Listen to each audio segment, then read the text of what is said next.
Hello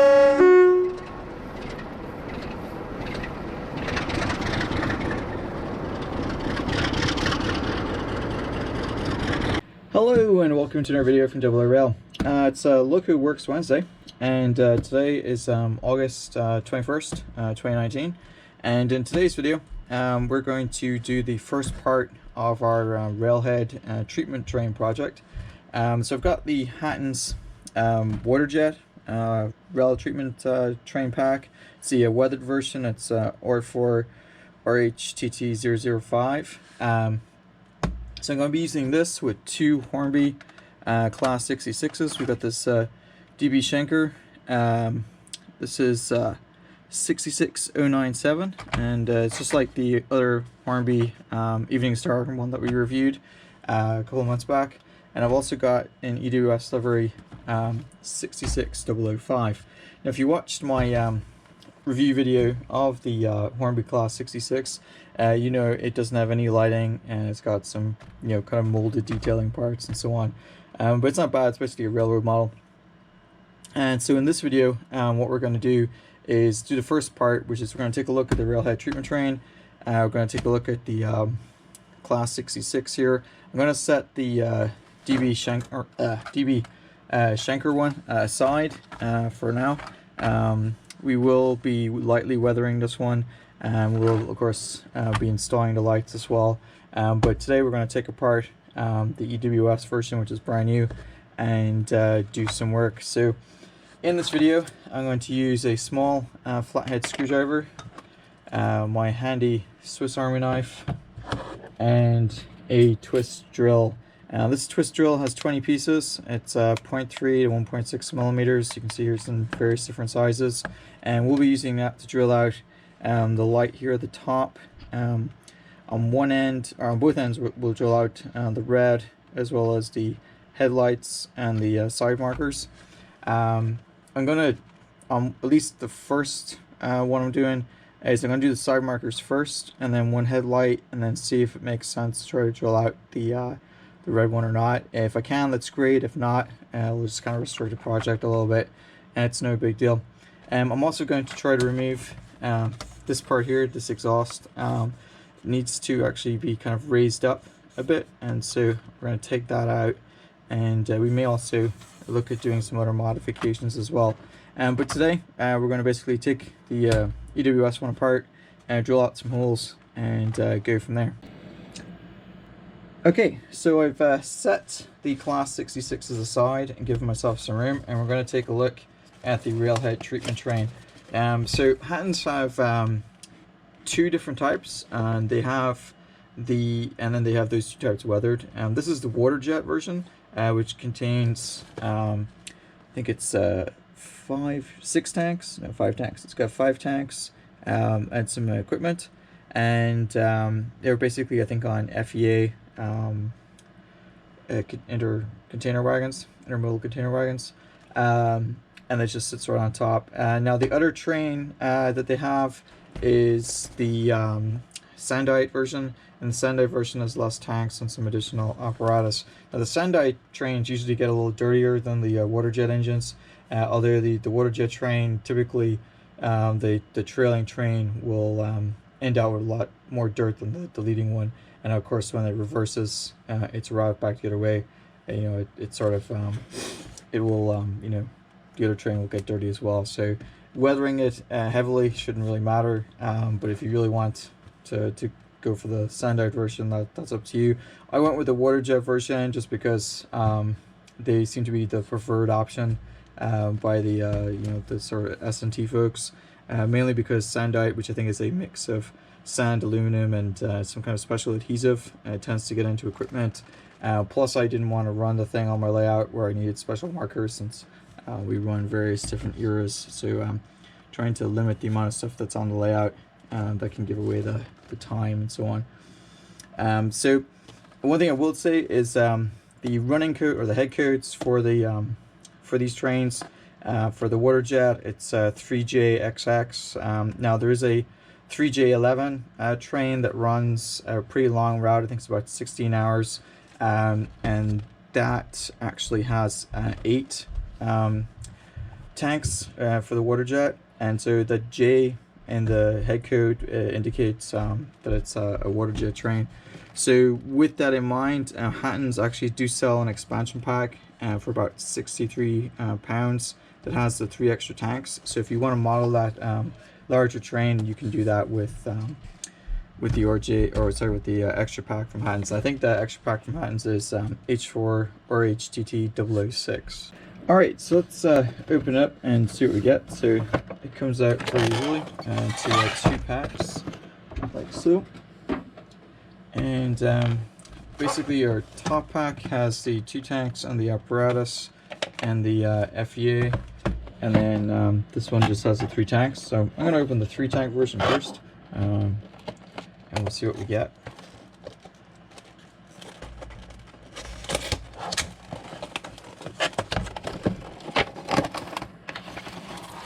Alright, so it looks like there's some extra detailing, some pipe work, and a alternative close coupling connector. And we'll set the box aside, and then I believe this is just comes apart like so. And then this is pretty heavy. It's very heavy actually. Feels like it might be metal. You can see there it's weathered. It's got a lot of detailing on it, and so we'll set that down. And then looks like each of these have a separate plastic lid on them, and so we will just place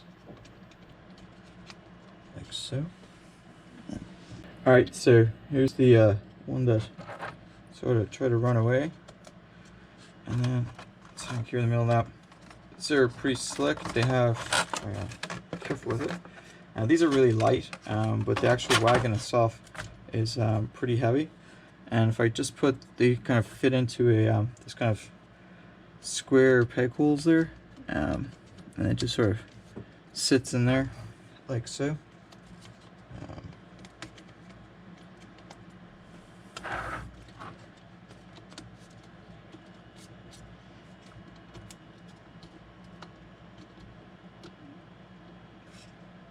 Actually, there's holes.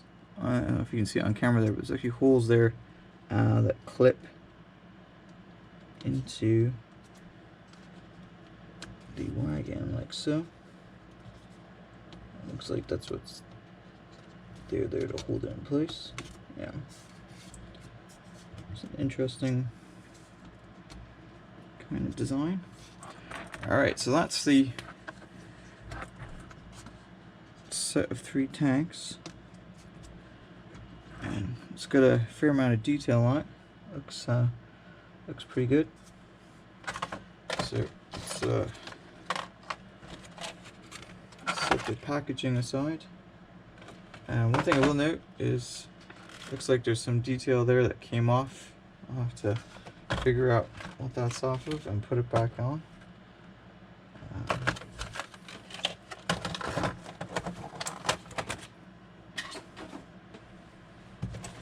And we'll open the second one up. So I'm going to go set this up there, and then put this beside it, because it's a piece I'm going to have to figure out later what it's off of. It's always a good idea to open these things over something where you can see everything comes out, because usually in transit, especially on these more delicate models, the stuff just comes off.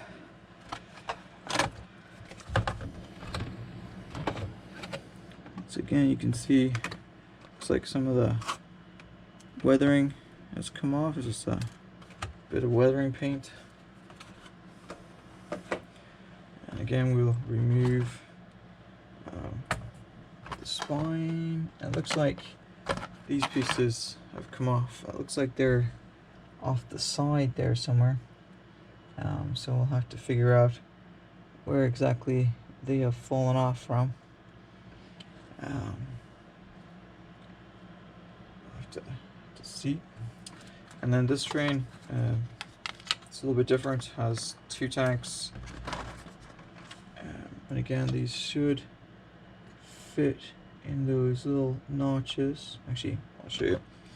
So if you look here, you can see there's notches right there, pegs, and then there's the corresponding holes. So I guess you could reconfigure this any way you wanted, but it looks like it mean they're interchangeable if you had more than one. It does seem very fragile though. This here is more of the detailing, so we're just going to drop that. Let's go this way.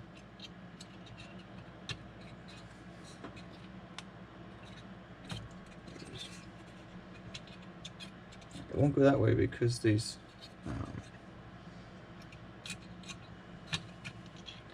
I will tell you, this thing feels exceptionally light. Like it feels almost flimsy. It's nice detailing, but it's kind of odd that they must have put all the weight in the wagon part because these are so light.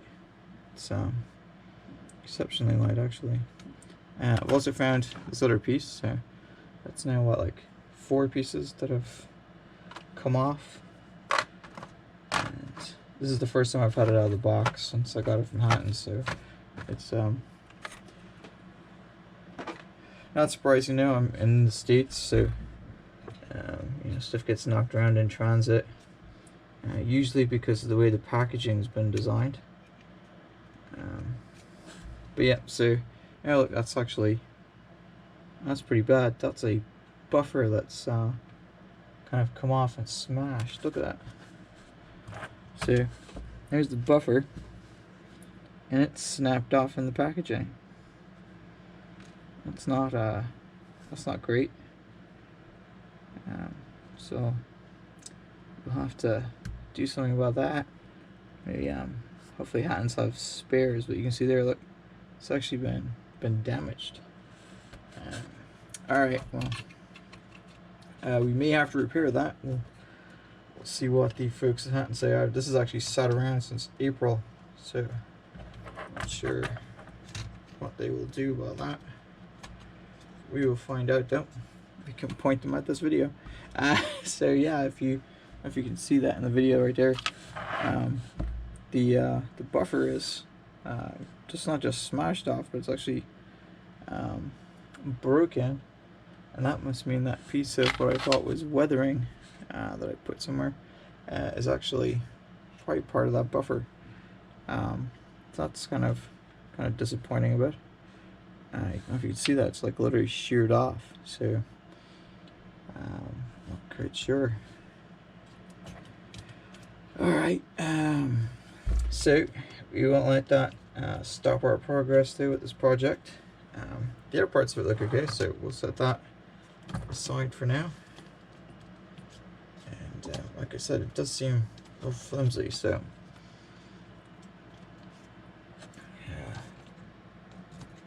that could get annoying, the way it's not staying on right.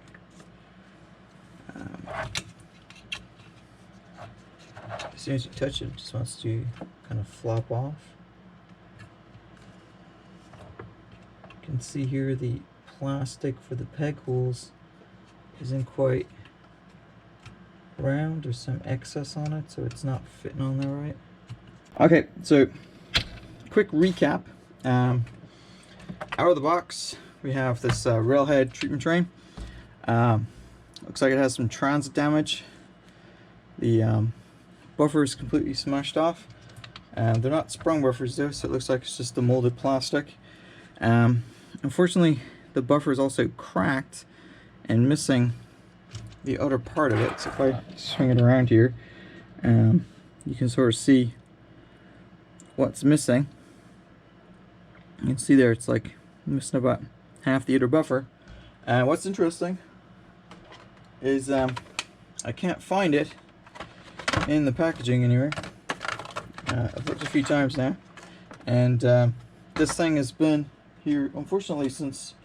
That's what I get for not. Oh, I think I found the other half of the buffer. There's the other half of the buffer. So yeah. So my guess is Heljan had this problem before and with the extra detail on their Class 77 and Class 76 products, where the detail was so fine that the packaging actually caused the damage. So that's something to keep in mind. I know if I contact Hattons, they're probably going to have me try to send it back, and to be honest, for something minor like this, it's not really worth the expense of me having to pay to have it returned and then them send me a replacement. This is something that I can glue, but maybe they have spare parts they could send me. So other than that, we have these two pieces here of detailing off the bogie that have come off, and we have one on the other one. So those look like they're fine detail parts that have a tendency to come off. The other thing I've noticed with it is that if I remove the parts here, you can see that there's these little pegs here, and the pegs go into these holes, and I believe it's supposed to like sort of sit on there.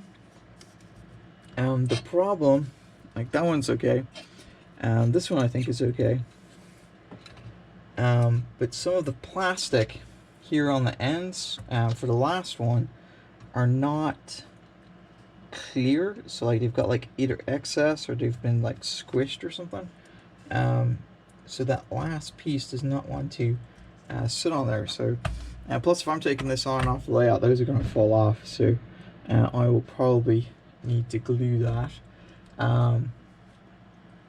So that's some extra work I wasn't expecting to do, but you know what, it's Loco Works Wednesday, so we will crack on and get that sorted out in another video. So thank you, Hattons, for giving me some extra work to do. Obviously it's not their fault, but yeah, so their packaging, they may want to rethink. Maybe I can get a replacement buffer, and maybe I can 3D print that. I'm not sure yet. So other than that, it's actually a really nice model. It's pretty heavy, and you've got the tanks are pretty well detailed. One thing I don't like is that it is really light. I mean, like, this is super light, so I could see that getting broken very easily, but I do now understand why the wagons, or the FEA part, is so heavy. Alright, so enough waffling on about that. I've got all the pieces there. I think there's more of my buffer sitting there, so we'll keep that aside. And what we're going to do now is drill some holes in a Class 6. Okay, so here we have OR 777 EWS Class 66005. This has been unrun, it's brand new. I haven't even taken it out of the box. So let's, without further ado, take it apart. Of course, it's the usual Hornby thing. Has the diagram on the back and some information about the Class 66, and its usual pretty nice packaging. So let's see, let's pop it out gently on the table. I'll set the packaging aside. So we have our instructions. Again, it's a 5966, and as you guys know, the 59 is railroad model, so I'm pretty sure that's what this thing is supposed to be, even though they won't admit it. So I'm going to go and take that out of there. Same valence and piping that we had with the other one. I'll set that aside, and then we'll take the model out like so. I'm going to inspect the inside of the plastic here, make sure that there's no bits floating around. Obviously this is not as detailed as the Hattons model there, so it's less likely to have parts floating around. I do hope they're Class 66s that Hattons kick out don't have that problem, because that could be annoying. So here you go, you can see it's a Class 66 EWS livery, same chunky bogies, molded detail, things still low. Alright, kind of grills here, grill here. It's actually it's all one piece, and we have the usual stuff on the side here.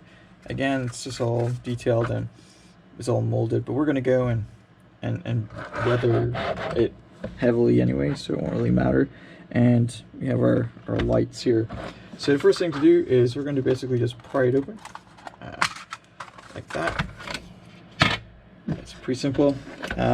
We have the cabs inside here. We might be able to paint those up.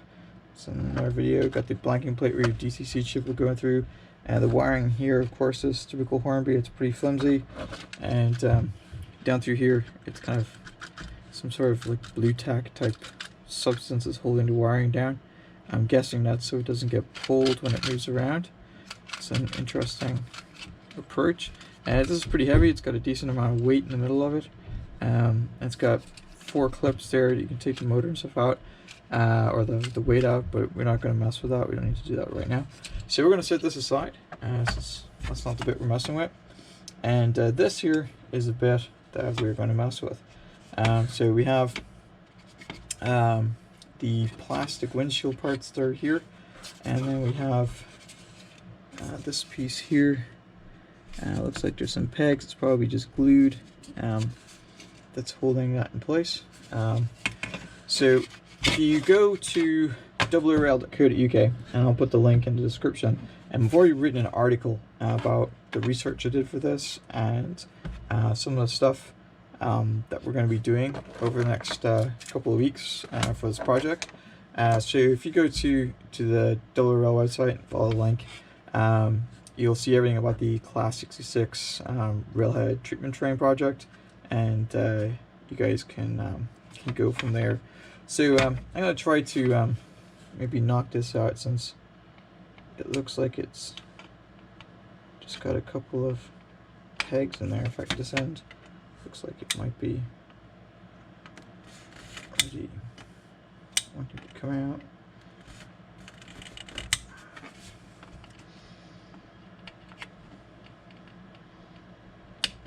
So if you see that, there's a peg here that's not glued in.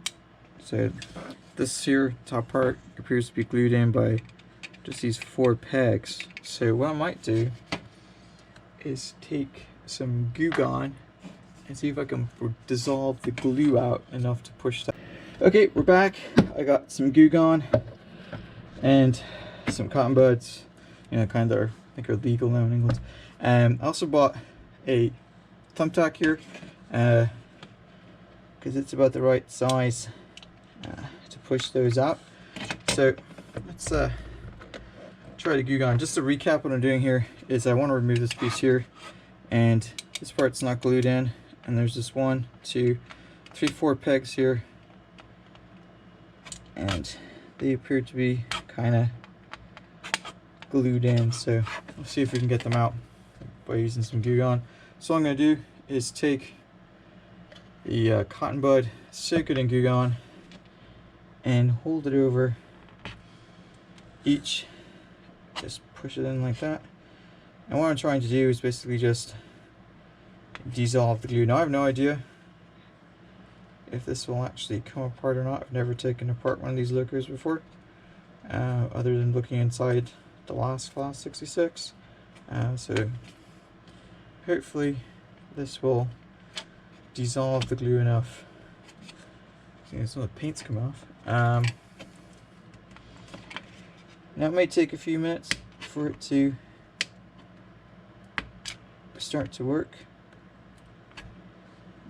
Obviously don't want to break it, so I'll let that sit there and dissolve and stew for a bit, and we'll take a look at the windshield down here. So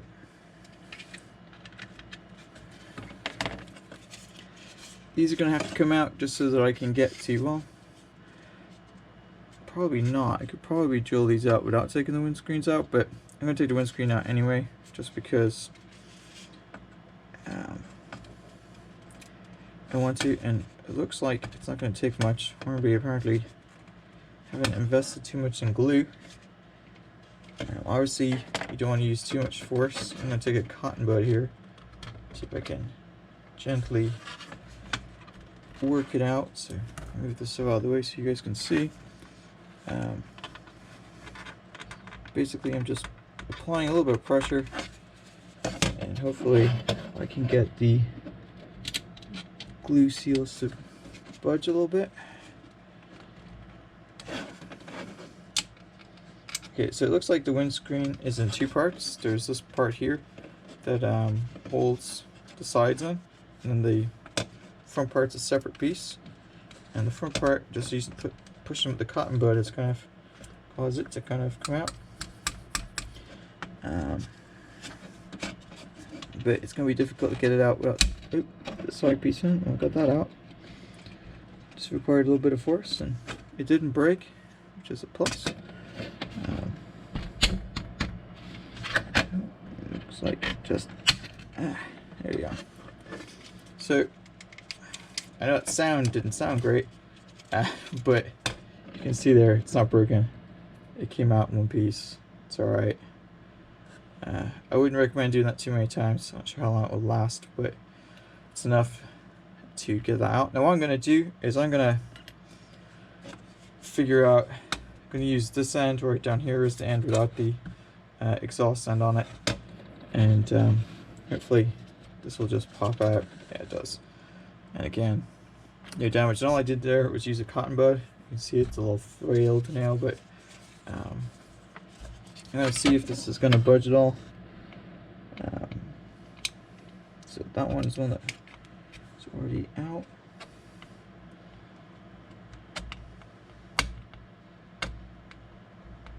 I'm going to give it a few more minutes. If the Goo Gone doesn't do anything with it, we'll take it up a notch and use some rubbing alcohol. So I'm going to take another cotton bud here, and again I'm going to try to work the glue out. Oh, see, that one was even easier. Just want to hold on to it so you don't break the body shell. Don't use too much force. The glue's at the bottom here, so you just want to apply enough pressure to pop it out, like so. Now I wasn't pushing it too hard, so it may have looked like I was, but I'm not. Now I'm going to go and push the windshield in, and just see what I'm doing. I'm just tapping it, applying a little bit of extra pressure, and doing it into corners here, up here, to try to work that glue out. The last thing you want to do is push in it and have it snap the windshield. There you go. And again, it's come off really easily, and you can sort of see the glue residue there from where it was glued on. And so actually taking this out because it's an opportunity to maybe add some windshield data, or windshield detailing to it. You'll have to forgive me, I've been up now for well over 14-15 hours. I work overnight, so I'm not entirely with it. Alright, so you can see now we've taken the windshield and screens out, feeder end, everything else is on here. It appears, well, maybe not. This isn't molded on. It looks like it's a separate piece. It's awfully fragile though. I'm not going to try to remove that. Those are molded on, and so on. So looks like the only other piece that I could take off is this white piece here, but I'm not going to mess with it. I don't think it will hold up very well. So now that this has been loosened, hopefully, I'm going to take the screwdriver again, try to get some leverage under this piece without causing it to snap. It does not want to. Just wait. Maybe I can. So it looks like if I take the screwdriver and sort of just pry it up there on the corners, the Goo Gone appears to have maybe started to take effect.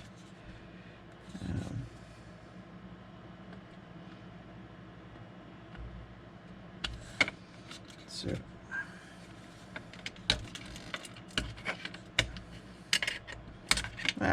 just like that. That's come off pretty easily. Now it looks like I may have snapped. These are glued in pretty well, so it looks like those may have snapped out, but that's not a big deal. It'll glue right back in, and we're planning on raising it up anyway. I might try to 3D print a replacement part for this. It's geometrically not too hard, so I might look into that. I'll have to look. One thing I'm going to do, as you can see, I've got these plastic pieces. I'm going to see if I can pop these out. I'm going to take the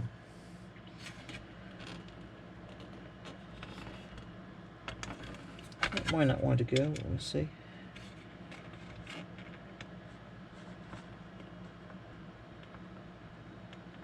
Yeah, it doesn't want to go.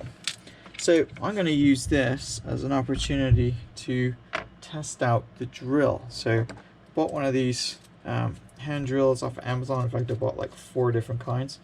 They just unscrew like that, and then you find the appropriate drill bit from the little pack that they give you. Now I'm going to be careful with this because the last time I opened one of these, they went everywhere. That's not something you want to mess with. You also have to be smarter than the packaging. Alright, so I've got the packaging off. Let's see. I'm going to go with, I think this is 1.2 millimeters. It's 1.6, 1.5, 1.4, 1.3. Yeah, it's 1.2. 1.2. Actually, 1.2 looks like it's too small for that, but it's the right size for this. So I'm going to go just put it in there like so. Screw it on. It's pretty straightforward, and all I do is you put it where you want to screw, and you basically just keep twisting. It's going to create a bit of a mess. You just want to apply a little bit of pressure, not a whole lot, and just keep twisting.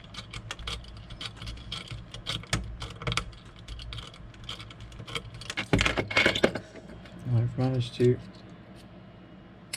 somehow untwist the other end. You can see there it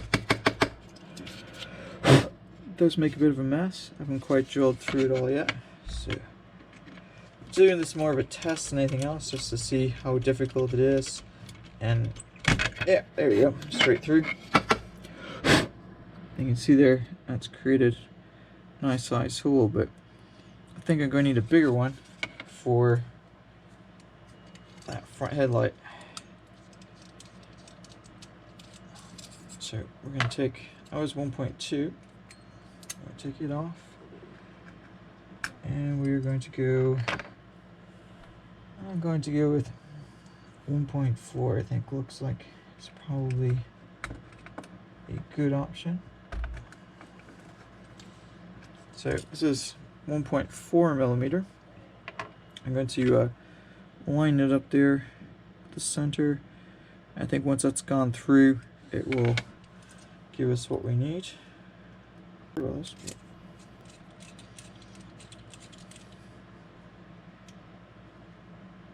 it's not going in here.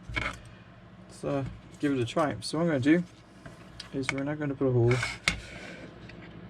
I'm going to line it up there, and what I'm doing is I'm very carefully applying pressure to the sides while I twist through here.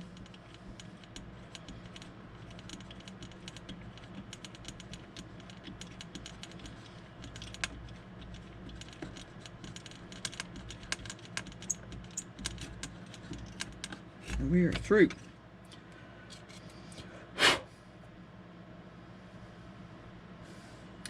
You can see there we've managed to keep the molding in place while creating a spot there for the light. So what I'm going to do next is do the side markers. And the side markers are really small. So what we're going to do for side markers, so I'm going to get this one out. Okay, so you can see here I've drilled out that. You can see holes through the other side. So what I'm going to do next is these 2 side markers here and here. And with the side markers, I'm going to go with sorry, I lost it, is 0.8 millimeter. And the reason for that, and I'll show you here, is that it's about the correct width for the side marker. And so what I'm going to do is I'm going to drill sort of down towards the bottom and drill it down to up towards the top, and then drill in the center, and it should hopefully knock that out.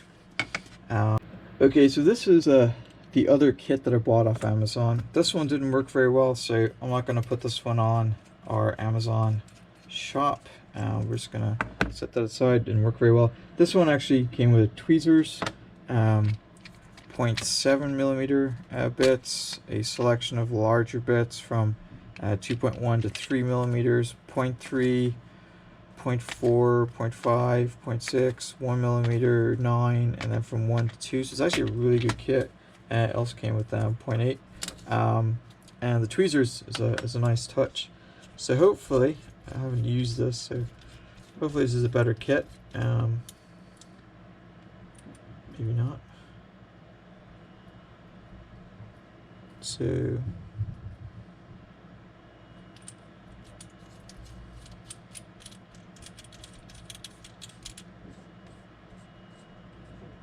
oh, I see. So basically what you do with this is as you screw it in, the more you screw it in, it gets shorter. So for a smaller bit, so you're just gonna have to,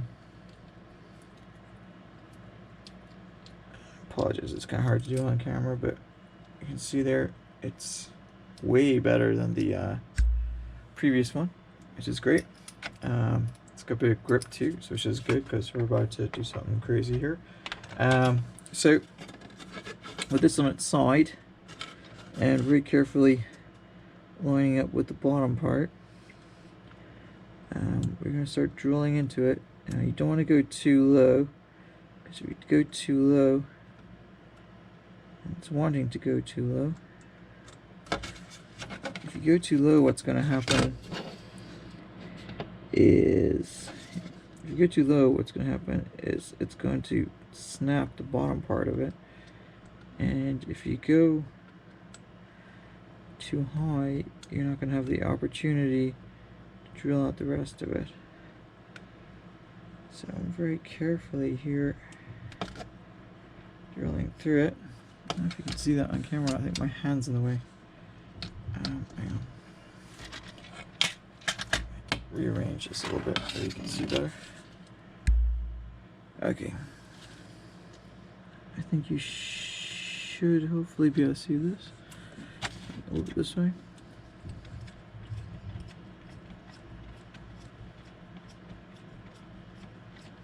It's very important to make sure you're drilling the hole straight, and just take your time with it. You don't want to come up through the base of the structure here, the buffer. It feels like it's got to go through. I'm actually pointing this almost at an angle downwards so that it doesn't go through the bottom of the beam here. And hopefully I don't cut my finger when it goes through.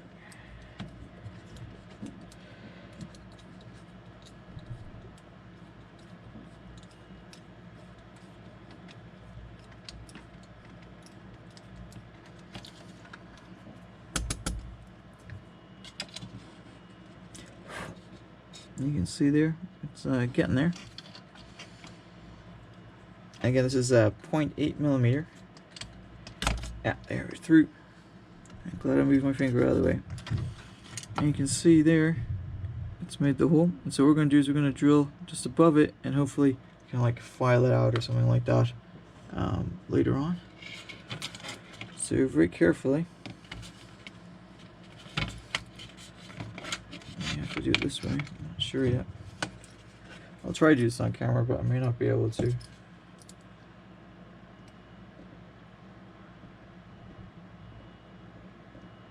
Getting it started is the tricky part.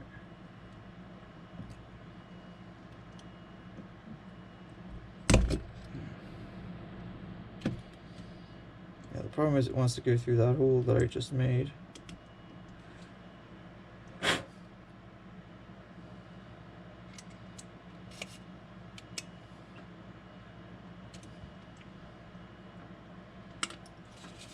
So I think what I'm going to do instead of drilling a second hole above it, I'm actually going to drill down just to widen it out a little bit. And we're not scratching it too much. Maybe scratch it up too much, I'm going to have to do a repaint. Okay, I think think I got enough of it that it's going to work. If you can see that right there or not. If I put the jewel bit in the reverse way, maybe. If it'll go through, yeah, there you go. You can sort of see right there, it's created a small hole. So I'm going to go do the same thing on the other side, and then we'll drill out the main.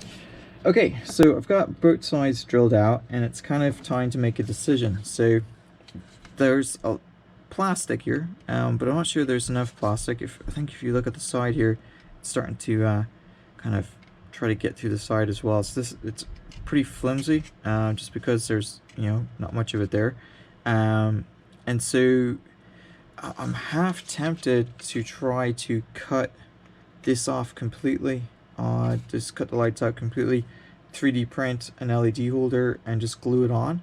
I think that might be a better approach, but for this video, for this project, I wanted to do things without using the 3D printer as much as possible. So I think what I'm going to do for this one is, since this is for the railhead treatment train, and I'm going to heavily weather this end, this is usually going to be the end that's going to be on the back of the train.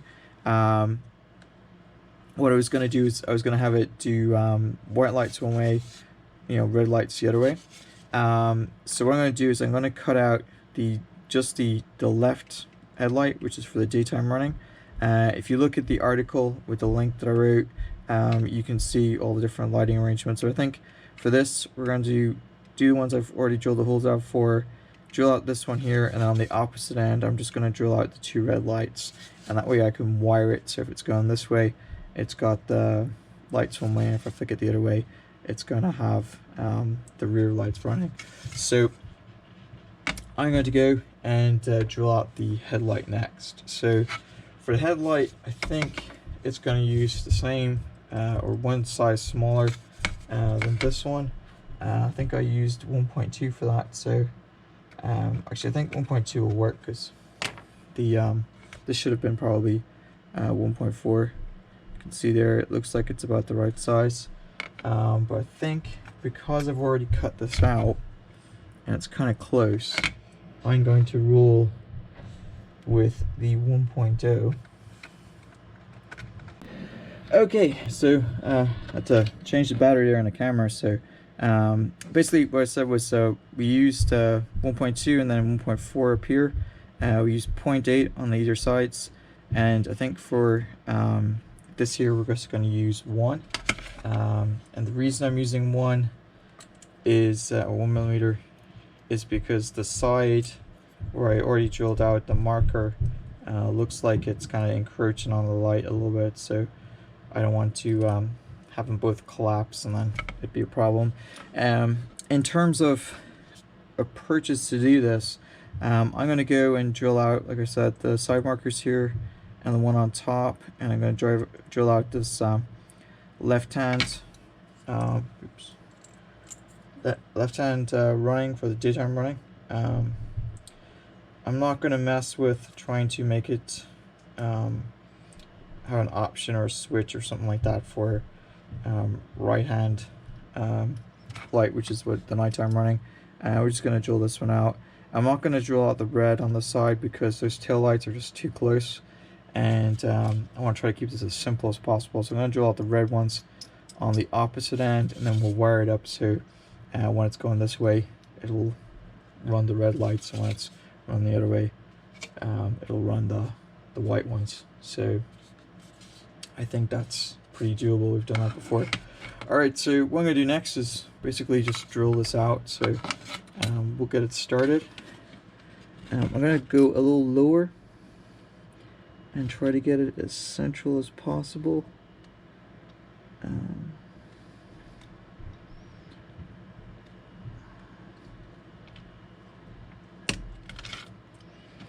What I don't want to have happen is have it drill through too high or too low, because that'll look weird, and I'll have to do something else.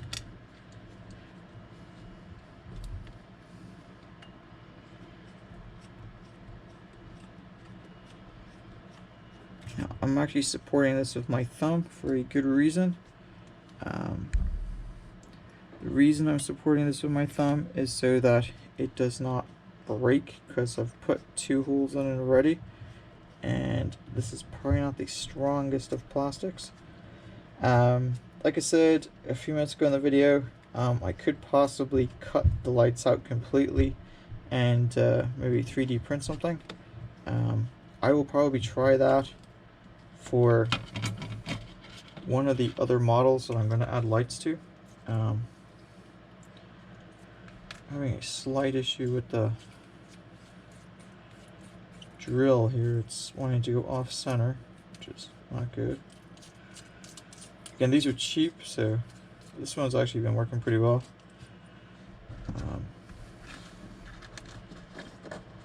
These aren't the drill bits though that came with it, so that'll be part of the problem.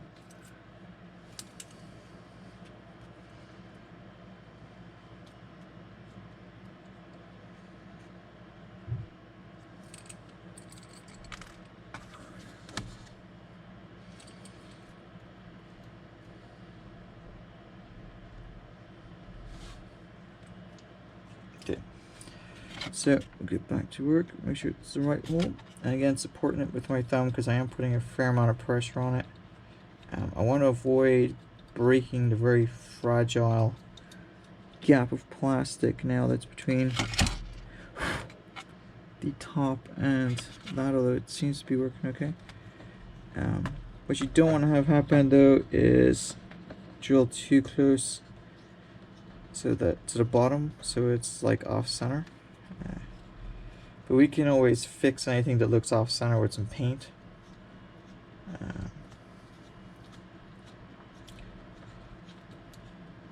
Now once I'm done with this, I'm going to take some probably fiber or steel pen and just file down some of the finer detail so that we can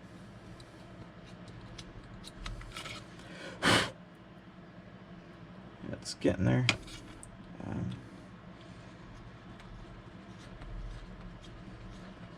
Yeah, there you go.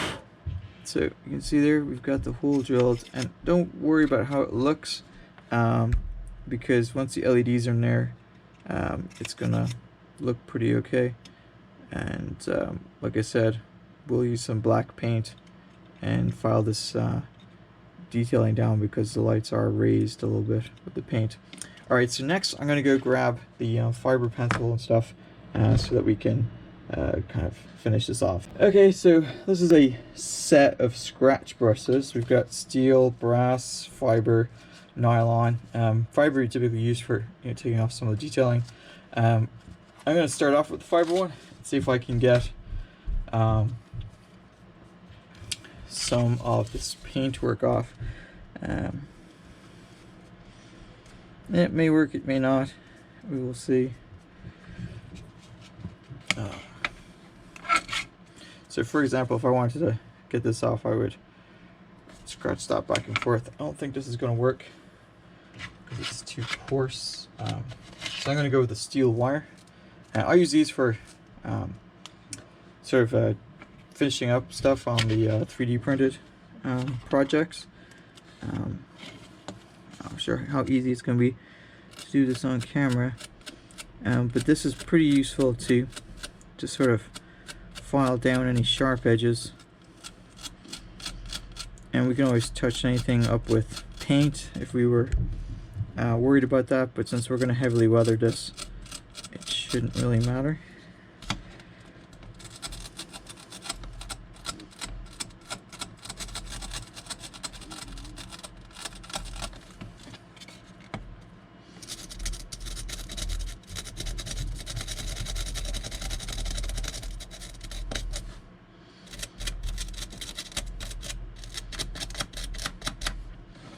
You can see here we've made the holes for the on the back,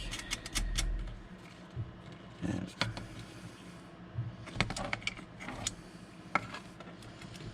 you don't want to get the red headlight, but if you do this enough,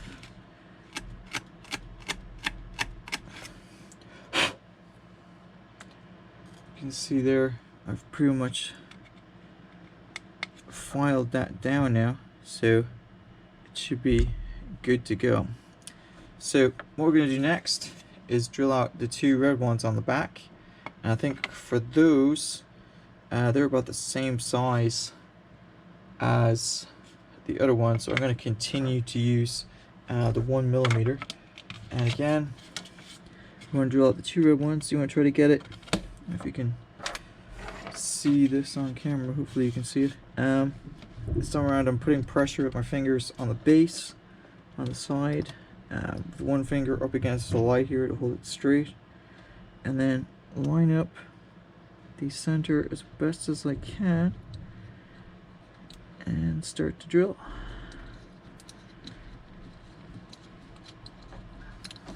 And you want to try to keep it as level as you possibly can. You can see there the body shell is flexing. You don't apply too much pressure or you could snap it, but you want to apply enough that you can actually put a hole in it. And again, with these we're going to use red LEDs on the back, so it should work pretty well. So I'll show you guys what we're going to use to put the LEDs in, but I don't have a lot of time today, so I will probably save the LED part to next week.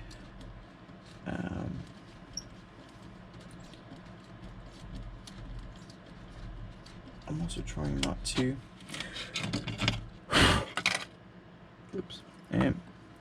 lose my parts off my you can see there it's almost through, so I'm going to turn it to its side this time and just squeeze either side of it so that I'm applying kind of the opposite force, so it's really flexing, so you gotta be careful not to break it. And it was cheap, but we kind of want this to work, especially now we've got two left, one after this one, and so far it's been relatively easy.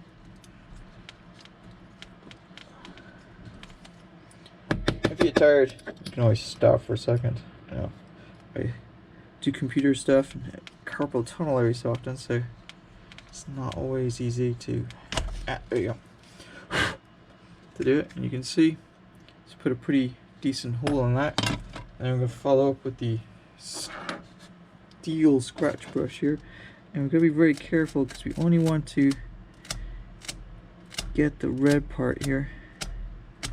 So just kind of flicking motion in the direction where there was red, and you can see we've now pretty much, sort of see the hole through there, see? It's worked pretty well. And on the other side, we just take the scratch brush and left and right, up and down, like so. Now this is actually pretty good for getting rid of the other glue marks, so you can see there's some glue marks from the other stuff. Get that off there. Alright, so we're going to go and drill out the other one, doing exactly the same thing. So very carefully flick it over, line it up as best I can in the center. Now the tricky thing with this is you kind of have to get it started because it's actually raised, so the plastic that they have has been painted and raised, so you can see there it kind of flicked it a little bit just to get underneath it to get started, and then apply a bit of pressure and then move my finger out of the way so I don't put a hole in it. And you'll hear all sorts of weird cracking noises. Just keep going, you'll be fine. If you see that this is flexing too much, just put a bit of pressure in the opposite direction on it to try to hold it still.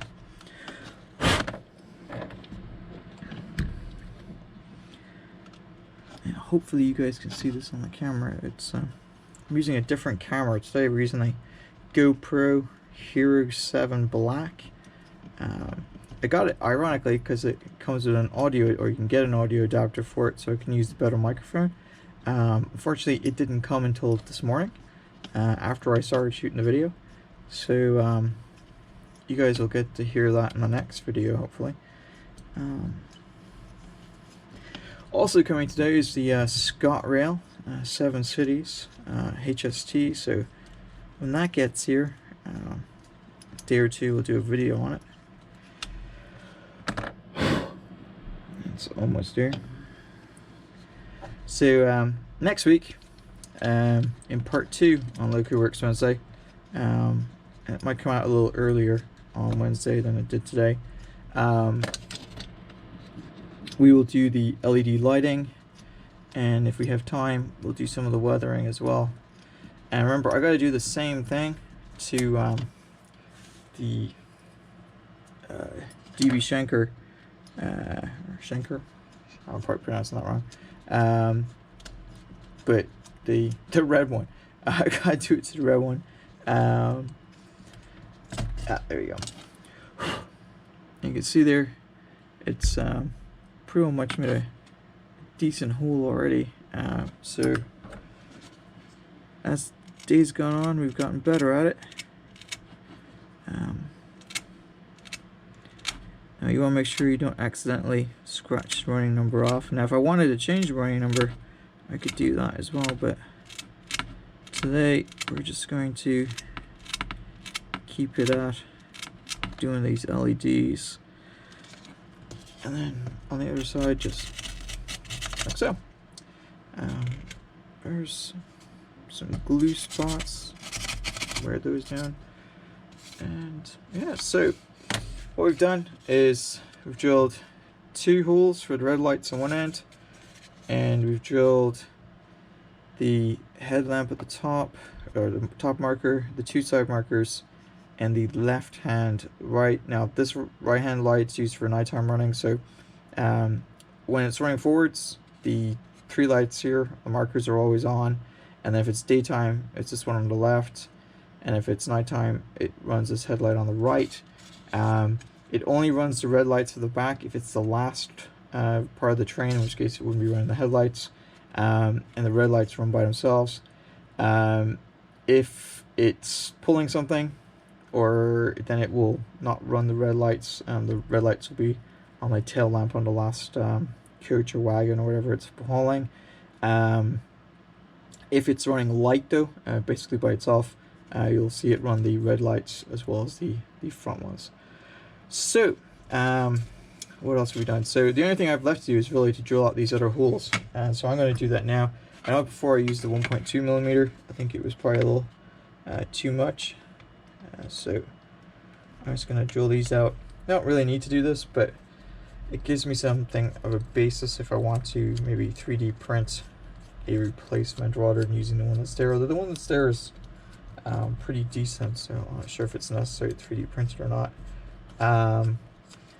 I'll think about it. I'll also look at the pictures that I posted on the article, because there's a really good one of the top here. And if it looks like I could do a better job with the 3D printer than Hornby did with their moldings, then I will probably have a go. Since our goal here is to make this thing look as cool as possible. Now, the next video we're going to deal with the lighting, so I'll show you how to do the LEDs and wire that up. And then part 3, which will be 2 weeks from now, we'll look at adding some detailing parts. I'll go a little crazy in the next 2 weeks with the 3D printer and see what detailing parts I can put together for this thing. I actually have several of these. I've got the Biffa orange one, flying dustbin.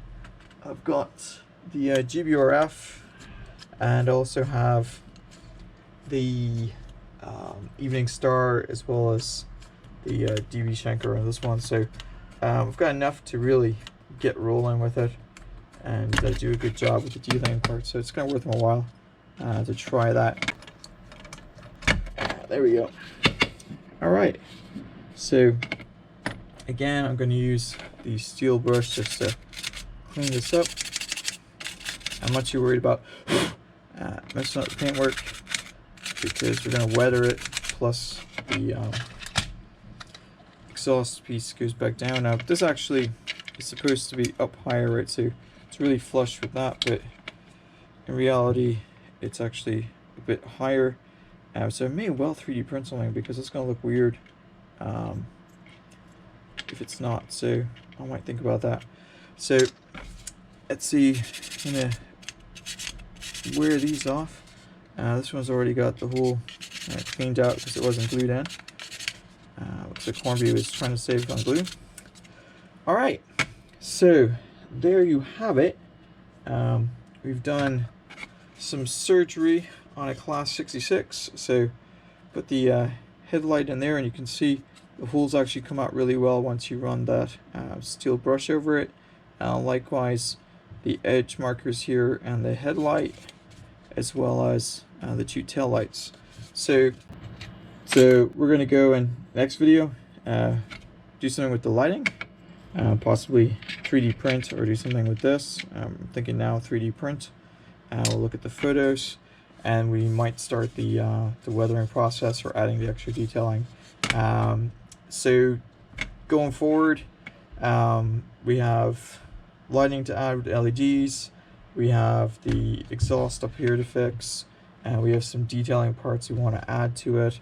We'll probably paint the cab up as well, and I think we might want to add some nice looking windshield wipers as well, with our windscreen wipers onto that as well. And then of course we have all the weathering to do. So it's gonna be a couple of weeks of a project, but you can follow along on Wednesdays. And if you have any comments or suggestions, please leave them in the video. Alright, so I hope you guys enjoyed it, and until next time.